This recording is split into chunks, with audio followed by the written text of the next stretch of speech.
Hello, I am Joe Giuliano, and welcome to Lab 4 Oscillations. So today I'll be talking about oscillations, and in this lab, a mass was hung from a spring as it oscillates as a pendulum. So we're going to observe and predict the motion of this object oscillating in 2 dimensions using our computational model that we made in GlowScript. And as a mini result, the predicted motion seems to differ slightly from the observed motion, as predicted motion covers a wider arc with each oscillation, as you'll see in the GlowScript later. So here are our principles and models. For our principles, we use the energy principle, forces, Newton's second law, and springs. And for our models, we had tracker and GlowScript. Here are the equations used in this lab. So first we have the spring force, or Hooke's law, which depicts the force caused by a spring. It's F force of the spring equals negative K times L minus L0 L hat.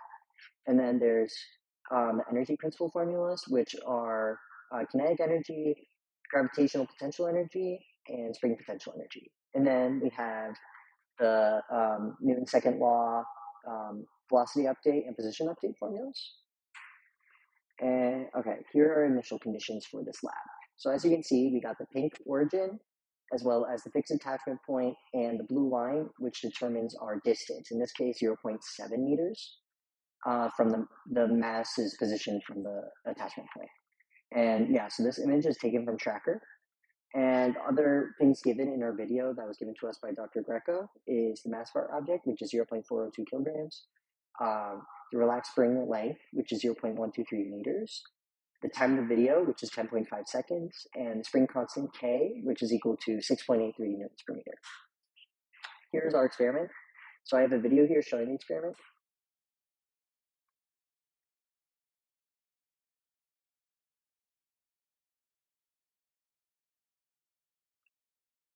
So that shows how we tracked it in Tracker. So each frame, we clicked on the center of mass as it went in two-dimensional oscillations. So it goes up and down because of the spring, and it goes side to side because it's oscillating back and forth.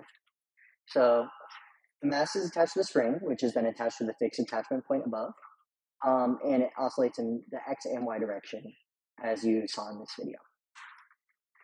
So for our experiment code that we put into GlowScript, on the left we have our initial conditions. So we have the gravity constant, we have the kinetic energy of the spring, and we have the spring constant of the spring, sorry.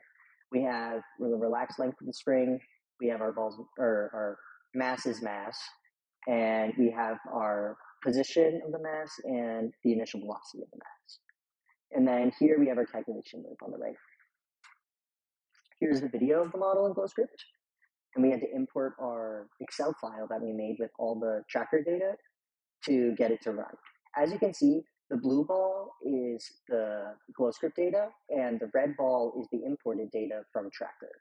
And so the red ball lags behind, even though it's doing the exact same motion, just not to the extent of what the blue ball is doing. And this could be due to incorrectly calculating things in Tracker, or messing something up with the calculations, but this is how it ended up in Tracker. And so here's the tables and data. So the figure above on the left is generated through the GlowScript code, as you saw in the video. And here's a clip of, or an image of the Excel file where we had all the data of our X position, which is on the left, and our Y position, which is on the right. And so for what ifs and what does it mean, we just have two what does it mean today. And so the energy principle is satisfied because, as you see here, the orange line, it's on the 0 line. So there's no change in energy. And when there is the change in potential energy, it's counteracted by the change of potential here, as well as the kinetic energy here. And then the data in Tracker, here are the oscillation periods found. So the X period was about 1.045 seconds, and the Y period was about 0.756 seconds. And these were found using hand calculations, using our data found in Tracker, as you can see here. So for this lab, a mass was hung from a spring and set into 2D oscillatory motion. And we tracked it in GlowScript and Tracker, and then we showed the predicted motion.